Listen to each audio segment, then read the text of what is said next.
ফরিদপুর ৪ আসনের সীমানা পুনর্বহালের দাবিতে চলছে সড়ক ও রেলপথ অবরোধ।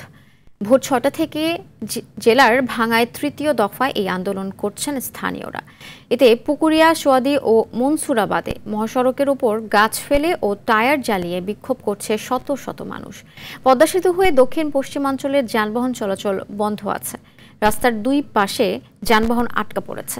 এদিকে রাজবাড়ী থেকে ছেড়ে আসা ঢাকাগামী নকশিকাঁথা ট্রেনটি পুকুরিয়া এলাকায় আটকে দেয় অবরোধকারীরা। বিক্ষোভ অবরোধ কর্মসূচি পালন করছেন বাগেরহাটের মানুষ। পাবনার বেড়ায় সকাল সন্ধ্যা হরতাল চলছে।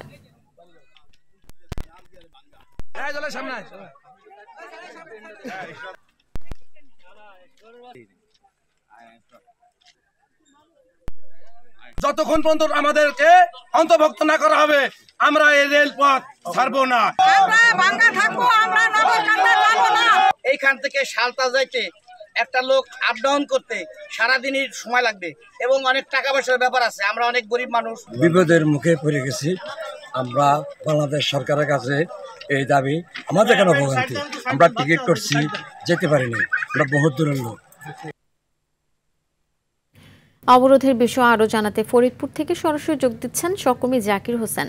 জাকির, স্থানীয়দের রেলপথ ও সড়কপথ অবরোধ তুলে নিতে আলোচনায় প্রশাসনের কোনো উদ্যোগ রয়েছে কিনা সে বিষয়ে জানাবেন আমাদের। আচ্ছা, না, আজ তৃতীয় দফার মতো আপনার এই সড়ক এবং রেলপথ অবরোধ চলছে। ভাঙ্গাবাসীর দাবি যে আমাদের প্রায় 118 বছরের আমরা এই আলগি এবং এই ইউনিয়ন দুটি সাথে ভাঙ্গার সাথে আমরা আছি।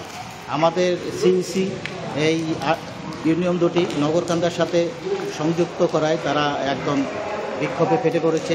তারা চাচ্ছে যে আমরা নগরকান্দার সাথে যাব না, আমরা এই ভাঙ্গার সাথেই থাকব।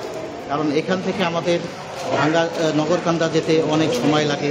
আমাদের এখানে স্কুল, কলেজ এবং অন্য যা আছে সব কিছু আমাদের ভাঙ্গার সাথে জড়িত। এই জন্য তারা কখনো মেনে নিচ্ছে না যে নগরকান্দার সাথে এই দুটি ইউনিয়ন যাবে।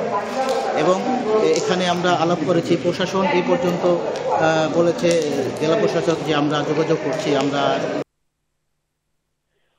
সমাধান না হওয়ার কারণে তারা এখনো রেল এবং সড়ক পথ অবরোধ করে রেখেছে।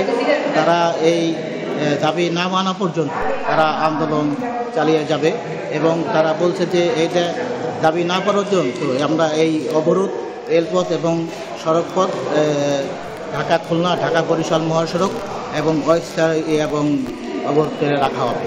এটা কোনোভাবেই আমরা দাবি না মানা পর্যন্ত আমরা এই অবরোধ করব না। আচ্ছা, না, ধন্যবাদ আপনাকে।